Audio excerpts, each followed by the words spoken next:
होरापुर गांव में बबलू किसानी करता था। उसके पास एक ट्रैक्टर था। उसकी पत्नी पीलू उसका खेती में साथ देती थी और घर की भी जिम्मेदारी संभालती थी।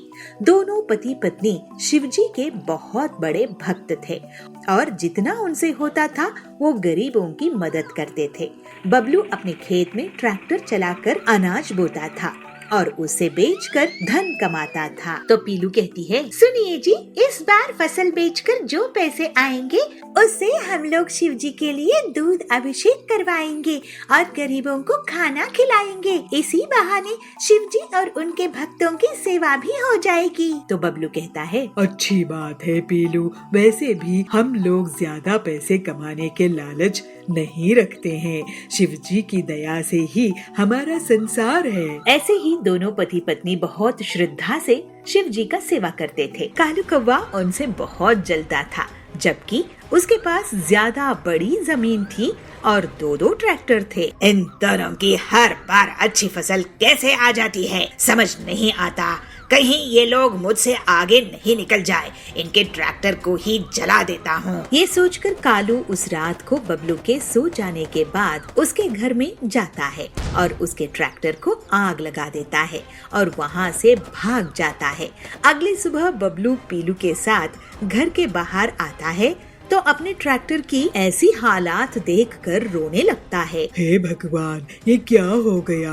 आखिर हम किसी का क्या बिगाड़ा था? हे शिव जी, हम गरीबों के साथ ऐसे क्यों हुआ? अब तो हमारी खेती को बहुत नुकसान हो जाएगा। ये ट्रैक्टर मैंने कितनी मुश्किल से लिया था। हे शिव जी, हमें इस दुख से उभरने की हिम्मत दीजिए। सुनिए जी, हम शिव जी के भक्त हैं, हमें ऐसा दुख नहीं करना चाहिए। चलिए घर में शिव जी का अभिषेक करते हैं और खेत चलते हैं, वही हमें कुछ रास्ता दिखाएंगे। तुम ठीक कह रही हो पीलू, हमें शिव जी की भक्ति में रुकावट नहीं करनी चाहिए। फिर दोनों पति पत्नी शिव जी का अभिषेक करते हैं और उनसे प्रार्थना करते हैं और अपने खेत में जाते हैं। खेत के पास उन्हें एक आदमी मिलता है जिसके पास एक लकड़ी का हल और एक बेल होता है। आप दोनों किसान हैं, मेरे ये बेल और हल ले लीजिए, मैं कुछ दिनों के लिए तीर्थ यात्रा में जा रहा हूँ। तो पीलू कहती है, आप कौन है और हमें आपका बेल और हल क्यों दे रहे हैं? तो वो आदमी कहता है, मैं जब तीर्थ में रहूँगा तो इनका कौन ध्यान रखेगा, इसलिए बिना पैसों के मैं आपको ये बैल और हल दे रहा हूँ। ये बैल तो बहुत ताकतवर लग रहा है। तो आदमी कहता है, यह आपका खेत को एक दिन में जोत देगा, आप चिंता मत कीजिए, इन्हें रखिए। और वो आदमी बबलू और पीलू को बैल और हल देकर चला जाता है। बबलू और पीलू भगवान शिव जी को धन्यवाद देते हैं और खेती करने लगते हैं। अरे वाह पीलू, ये बैल तो बहुत ही ताकतवर है, इसने तो दो ट्रैक्टर का काम एक ही दिन में कर दिया। तो पीलू कहती है, भला हो उस आदमी का, शिव जी उस पर कृपा करे। बबलू पीलू बैल और हल का बहुत अच्छे से ख्याल रखते हैं। खेत में फसल देखकर कालू का सिर चकरा जाता है। ये कैसे हो सकता है? अब इस बैल को मैं ठिकाने लगा दूंगा। कालू उस बैल के पास जाता है ताकि उसको लाठी से मार सके, लेकिन वो बैल कालू को देखते ही उसको सींग से मार मार कर अधमरा कर देती है। पीलू और बबलू वहाँ आते हैं तो बबलू कहता है, तो ये कालू है जिसने ट्रैक्टर में आग लगाई थी और अब बैल को भगाने आया था। तभी वहाँ पर शिव जी प्रकट होते हैं। बबलू और पीलू हाथ जोड़ खड़े हो जाते हैं तो शिव जी कहते हैं, हे मेरे प्यारे भक्तों, तुम्हारे ऊपर संकट आया लेकिन तुमने मेरी भक्ति नहीं छोड़ी। हे शिव जी, आप ही वो मददगार आदमी थे और ये आपका नंदी बैल है। आपने हमारे ऊपर बहुत कृपा की है भगवान, आपकी जय हो। हे शिव जी, मुझे माफ कर दीजिए, मैं लालच में अंधा हो गया था। तुम किसी और जंगल में चले जाओ कालू, पर याद रखना किसी को सताना नहीं। तो बबलू बोलता है, आपके दर्शन हो गए प्रभु, आपकी दया है। अब हम आपका अभिषेक करवाएंगे, आप हम पर अपनी दया कृपा हमेशा बनाए रखना। कालू वहाँ से भाग जाता है और फिर बबलू और पीलू अपनी भक्ति को और बढ़ाते हैं और शिव जी का अभिषेक कराते हैं और गरीबों को खाना खिलाते हैं। फिर मेहनत से दोनों पति पत्नी कमाने लगते हैं। इस तरह दोनों अब खुशी खुशी रहने लगते हैं। इस दुनिया में मेरे साथ मुकाबला करने के लिए कोई नहीं है। मुझे ही देख लो, मैं सब कुछ कर सकता हूँ। अपनी गलती की एहसास हो जाती है। सुंदरपुर नगर में राजू नाम का एक लड़का रहता था। वह बहुत चतुर था। उसने बहुत सी कलाएं सीखी। उसे तीर चलाना आ गया, उसने नाव चलाना सीख लिया और बढ़िया से बढ़िया मकान बनाना भी सीख लिया। उसके बाद वह घर लौटा। अब तो मैं सब कुछ सीख गया हूँ। मैं जितने धन कमाना चाहता हूँ उतना कमा सकता हूँ। अब मुझे रोकने वाला कोई नहीं। ऐसे उसके मन में बहुत घमंड चढ़ गया था। बड़े घमंड से वह सब लोगों से कहता, इस दुनिया में मेरे साथ मुकाबला करने के लिए कोई नहीं है। मैं सब कुछ जानता हूँ। उसी गांव में आचार्य जयसूर्या भी अपना डेरा लगाए हुए रहते हैं। तो वह इस बालक को देखते हैं और मन में सोचते हैं कि इसे शिक्षा देने की जरूरत है। उन्होंने एक बूढ़े का रूप बनाया और हाथ में भिक्षा पात्र लेकर उसके पास गए। भवती भिक्षां देहि। तो उस लड़के ने पूछा, तुम कौन हो और ये भिक्षाटन क्यों कर रहे हो? कोई ढंग का काम क्यों नहीं कर लेते?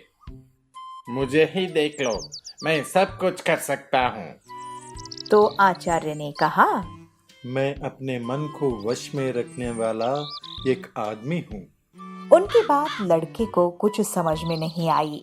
तो उसने कहा, उसका मतलब क्या है? किसी के भी मन को वश में कर लोगे? तो आचार्य कहते हैं, कोई आदमी तीर चलाना जानता है, कोई नाव खेना जानता है, कोई घर बनाना जानता है, लेकिन ज्ञानी आदमी अपने ऊपर शासन करना जानता है। वह लड़का आचार्य यह कहने पर भी कुछ नहीं समझ सका। उसने फिर पूछा, अपने ऊपर शासन करना क्या होता है? शासन तो राजा बनाते हैं और प्रजा पालन करते हैं। हंसते हुए आचार्य ने कहा, अगर कोई उसकी प्रशंसा करे तो वह खुशी से नहीं फूलता, निंदा करे तो दुखी नहीं होता। इस तरह उसका मन उसके वश में रहता है। ऐसा आदमी किसी चीज या हुनर का अभिमान नहीं करता। आचार्य की यह सब बातें सुनकर अपनी गलती की एहसास हो जाती है राजू को। तब राजू आचार्य को विनम्रता से नमस्कार करते हुए कहता है, गुरुवर्य, माफ कर दीजिए मुझे। मैं अपने हुनर को सराहने से ज्यादा घमंड कर रहा था। मेरी आंखें खोलने के लिए धन्यवाद। उस दिन के बाद राजू किसी के सामने अपने हुनर का डींगे नहीं मारता था और एक अच्छा और प्यार भरा इंसान होके अपनी जिंदगी बिताने लगा।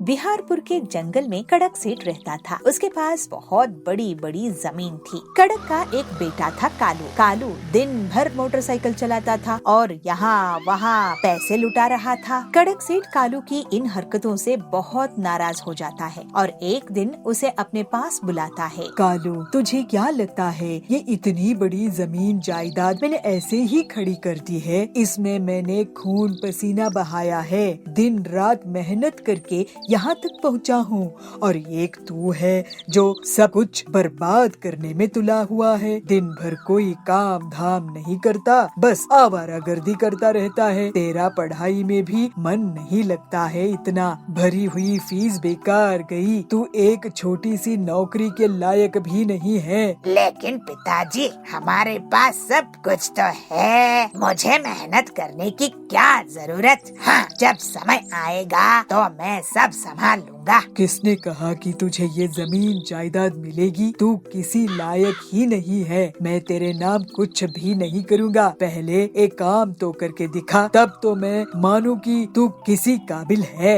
ये सुनकर कालू बहुत घबरा जाता है। उसने अपने पिताजी को कभी भी इतने गुस्से में नहीं देखा था। ठीक है पिताजी, मैं एक कोला की दुकान खोल देता हूँ। कोला की तो हजारों दुकानें हैं, तू कुछ अलग कर। फायर कोला की दुकान चला कर दिखा। मैं 1 साल बाद तुझे देखूंगा कि कितना आगे बढ़ा है तू। लेकिन पिताजी, मैं तो कभी फायर कोला सुना भी नहीं हूँ, दुकान कैसे चलाऊंगा? काम शुरू करो और सब सीखते जाओ, मेहनत सब सिखा देगी। कालू ये सुनकर और घबरा जाता है, लेकिन अपने पिताजी की बात मान जाता है और अगले दिन से फायर कोला की दुकान खोल लेता है। ये क्या फंस गया मैं। कालू कोला में फायर लगाने की दिन रात प्रैक्टिस करता था और बहुत मुश्किल से 2 दिनों बाद उसे फायर सोडा बनाना आ जाता है। बेटा, ये क्या दुकान खोले हो?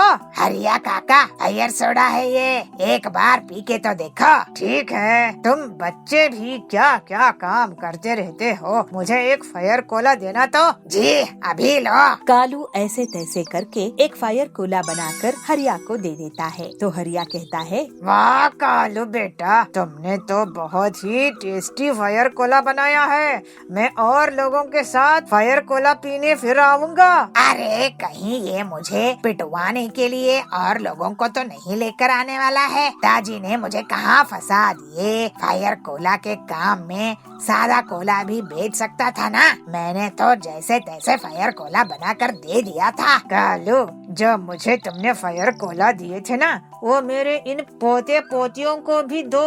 अगर मुझे अच्छा लगा तो इन्हें भी अच्छा ही लगेगा। ये सुनकर कालू बहुत खुश हो जाता है और कालू उनके लिए फायर कोला बनाकर दे देता है। सभी उसकी तारीफ करते हैं। अरे वाह, लोगों को मेरा फायर सोडा पसंद आ रहा है। हाँ कालू बेटा, तुम्हारी मेहनत सभी को पसंद आ रही है। देखो तुम्हारा फायर सोडा पीते ही लोग कितने खुश हैं और सभी तुम्हारी तारीफ कर रहे हैं। इसके बाद से कालू का आत्मविश्वास बढ़ जाता है और वो अलग अलग फ्लेवर्स के फायर ड्रिंक्स तैयार करने लगता है। फायर मैंगो, फायर ऑरेंज वगैरह वगैरह।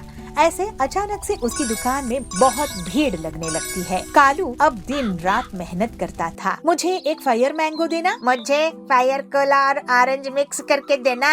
भाई, मुझे तो रेगुलर फायर कोला ही अच्छा लगता है। जी ये लीजिए आपके फेवरेट फायर ड्रिंक्स। इसके बाद से कालू का आग वाला ड्रिंक पूरे जंगल में फेमस हो जाता है और 1 साल कब बीत गए कालू को पता ही नहीं चलता। 1 साल बाद उसके पिताजी उसके पास आते हैं। क्यों कालू, दुकान कैसी चल रही है बेटा?